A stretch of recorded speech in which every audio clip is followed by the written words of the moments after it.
चलो देखो, हिस्ट्री का चौथा चैप्टर चल रहा है, विचारक, विश्वास और इमारतें। पिछले क्लास में क्या पढ़े थे?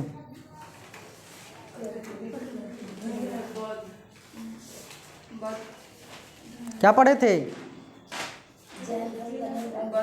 जैन धर्म तथा बौद्ध धर्म, समानताएं और असमानताएं यानी तुलनात्मक अध्ययन पढ़े थे, है ना। अब यहाँ पढ़ना है स्तूप। स्तूप क्या होता है? स्तूप क्या है या स्तूप क्या होता है? तो सबसे पहले समझो, स्तूप का संस्कृत अर्थ यानी स्तूप का जो संस्कृत अर्थ होता है वो टीला होता है, ढेर या थूहा कहो। टीला कहो, ढेर कहो या थूहा कहो, इसका अर्थ यही होता है। अब ध्यान दो, होता क्या है स्तूप, क्या किसे कहते हैं? तो स्तूप बुद्ध के परिनिर्वाण के बाद उनकी अस्थियों को 8 भागों में बांटा गया तथा उन पर समाधियों का निर्माण किया गया, इन्हीं को स्तूप कहते हैं।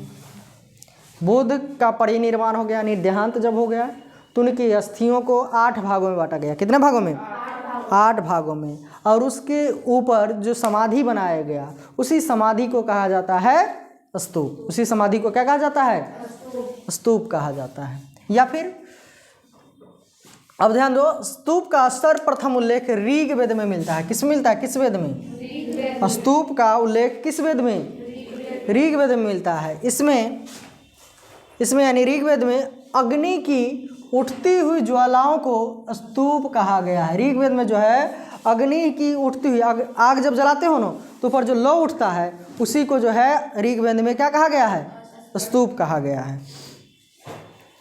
अब ध्यान दो, स्तूप के प्रकार। स्तूप 4 प्रकार के बताए गए हैं, जिसमें से पहला है शारीरिक स्तूप, दूसरा परिभौतिक स्तूप, तीसरा उद्देशिक स्तूप और चौथा जो है संकल्पित स्तूप। संकल्पित स्तूप। अब ध्यान दो, तो इसमें सबसे पहला क्या है? शारीरिक स्तूप। शारीरिक स्तूप क्या है? तो शारीरिक स्तूप में यानी इसमें बुद्ध या उनके शिष्य मतलब चेलाओं, शिष्यों की अस्थिर अथवा शरीर के विभिन्न भाग जैसे दांत, नाखून या केश रखे गए हैं, वही क्या होता है? शारीरिक स्तूप। मतलब शरीर का भाग जिस स्तूप में रखा गया है वो शारीरिक स्तूप, जिसमें शरीर का भाग रखा गया। किसके शरीर? या तो बुद्ध के, नहीं तो उनके शिष्यों के शरीर का भाग, जैसे नाखून हो गया, बाल हो गया या फिर दांत हो गया, कुछ भी रखा गया है तो वो क्या होगा? शारीरिक स्तूप। अब क्या है? परिभौतिक स्तूप। तो इसमें बुद्ध द्वारा उपयोग में लाई गई वस्तु जैसे भिक्षा पात्र एक कटोरा, भिक्षा पात्र या फिर चरण पादुका मतलब वो खड़ाऊं जो पहनते थे सो, एवं आसन जिस पर बैठते थे वो रखा गया। मतलब जिसमें भगवान बुद्ध द्वारा उपयोग की गई चीज़ रखा गया है उसको कहा जाता है परिभौतिक स्तूप। परिभौतिक स्तूप। तो समझ में आया शारीरिक और परिभौतिक क्या होता है? समझ में आया? स्तूप किसको कहते हैं? तो आग की जो ज्वाला उठती है ऋग्वेद में उसको क्या कहा गया? स्तूप कहा गया है। और ऐसे जो इसका डिफिनीशन कहे तो बुद्ध की परिनिर्वाण के बाद उनके शरीर को 8 भागों में बांटा गया और उन्हीं अवशेषों पर, उन्हीं के जो भागों पर, अस्थियों पर जो स्तूप का निर्माण किया गया है, जिस पर जो क्या एक घर टाइप का, गोला टाइप का, इस तरह से गुंबद टाइप का बनाया गया है, उसी को क्या कहा जाता है? स्तूप कहा जाता है।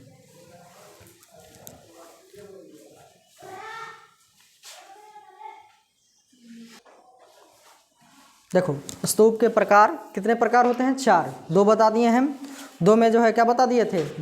परिभौतिक। अब ध्यान दो, क्या है? उद्देशिका। क्या है? उद्देशिका।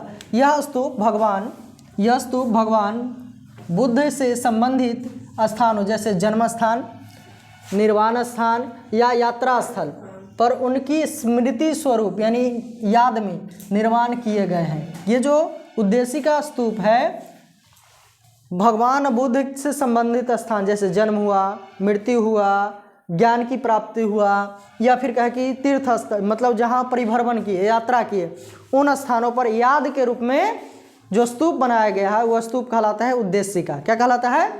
उद्देशिका। अब ध्यान दो, संकल्पित, संकल्पित स्तूप क्या है?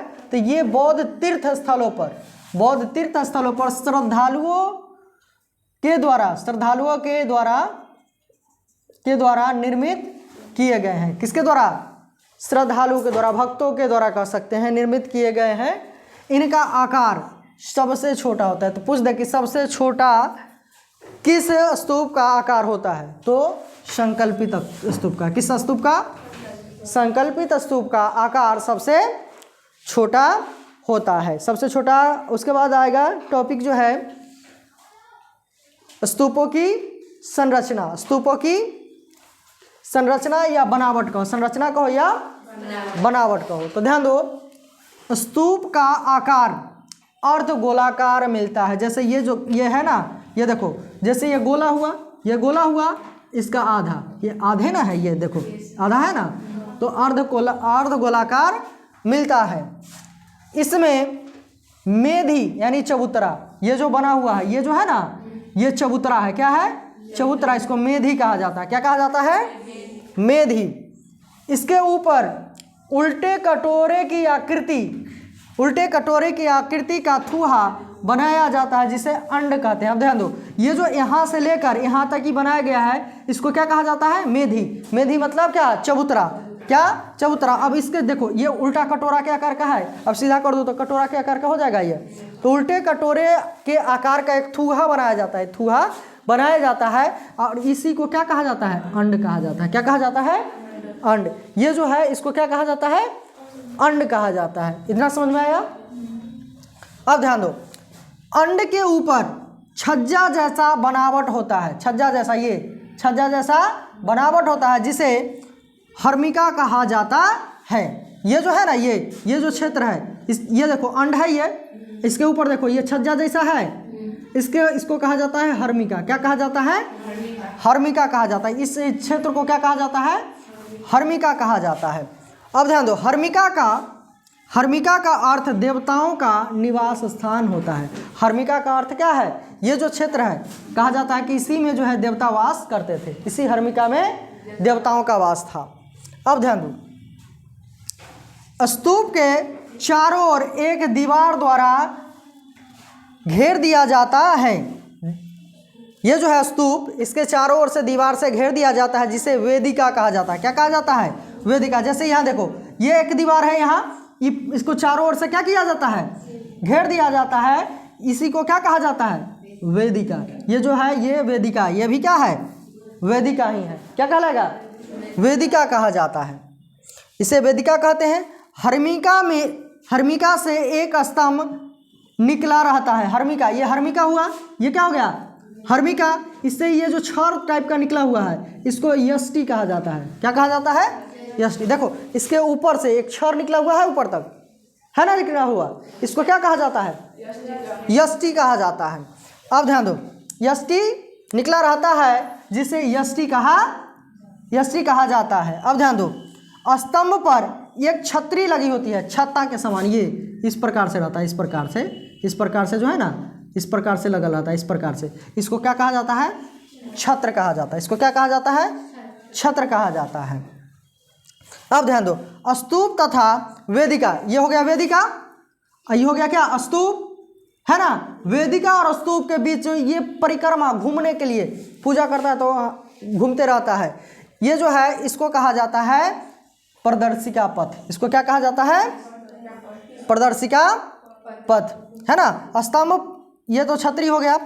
स्तूप तथा वेदिका के बीच परिक्रमा करने के लिए बना स्थान प्रदर्शिका पथ कहलाता है। क्या कहलाता है? प्रदर्शिका। देखो ये जगह खाली है, यहाँ भी जगह खाली है, तो घूमने के लिए, चारों ओर घूमने के लिए जो जगह खाली होता है वो क्या कहलाता है? प्रदर्शिका पथ। पूछ देखिए स्तूप क्या है?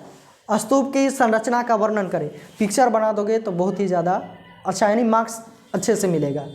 ऐसे भी नहीं बनाओगे फिर भी ठीक है, लेकिन यदि पिक्चर इस प्रकार से बना देते हो तो नंबर दिया जाएगा अच्छा से, दिखने में भी अच्छा लगेगा। चलो आगे जो है स्तूप जो है, सांची स्तूप वगैरह जो है नेक्स्ट क्लास में पढ़ेंगे।